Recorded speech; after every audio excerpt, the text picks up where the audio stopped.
Bonsoir. Pour un premier week-end du mois de juillet, c'était vraiment tout sauf estival, avec des conditions perturbées, des pluies parfois soutenues, comme ici dans le département de la Haute-Savoie, des départs en vacances compliqués par ces précipitations parfois importantes. Regardez ces images dans le Pays Basque, nous sommes à Saint-Jean-de-Luz, avec 16 petits degrés au thermomètre à 16 heures, des températures qui s'apparentent plus à l'automne qu'à l'été. Et puis dans le nord du pays, vous avez eu beaucoup de vent comme prévu. On a même relevé jusqu'à 103 km à l'heure au Cap Griné dans le Pas-de-Calais. Et dans les terres, ça soufflait également, par exemple 82 km à l'heure à Lille. Il y avait donc une forte houle sur les côtes de la Manche, comme ici du côté d'Étretat, impressionnante vague, avec d'ailleurs souvent une baignade interdite aujourd'hui, et même des submersions observées ici du côté de Wimereux, dans le Pas-de-Calais, des images que l'on rencontre plutôt à l'automne. Demain, on va retrouver quand même un temps plus calme, avec des éclaircies pour le sud et pour l'est, encore des averses vers les Alpes, notamment pour le sud-est de la Suisse. D'autres vont revenir par la Manche et elles vont se multiplier en après-midi entre la Bretagne et la Belgique,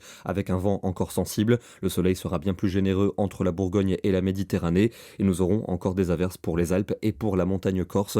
En soirée, globalement, le temps sera lumineux, avec encore quelques ondées pour les Alpes et pour les régions les plus au nord. Les températures de la nuit seront bien fraîches, avec même par endroits moins de 10 degrés ce dimanche matin, 6 degrés prévus pour les Ardennes, 9 pour le Poitou, à peine 11 pour les Landes, et dans l'après-midi, elle reste bloquée sous les normales, seulement 17 près de la Manche. Il fera 20 degrés en Belgique, 22 pour Paris, 23 pour Toulouse, et quand même jusqu'à 30 degrés dans la région de Nîmes. Pour la journée de lundi, ce sera ensoleillé dans le sud, le centre et l'est, mais très nuageux pour le nord-ouest, avec des pluies qui vont circuler sur la Bretagne et l'ouest de la Normandie. Elles vont s'accompagner de températures bien fraîches, 17 seulement pour Brest, alors qu'ailleurs elles progresseront nettement en après-midi, 25 pour la Bourgogne, et souvent entre 28 et 30 dans les régions de la moitié sud. Mardi, on retrouve le soleil entre la Méditerranée et les frontières allemandes, beaucoup de nuages et les averses au nord-ouest, et puis à l'avant, on attend des orages parfois forts qui devraient se déclencher, notamment en fin de journée, entre la région centre et les Hauts-de-France. On en reparlera.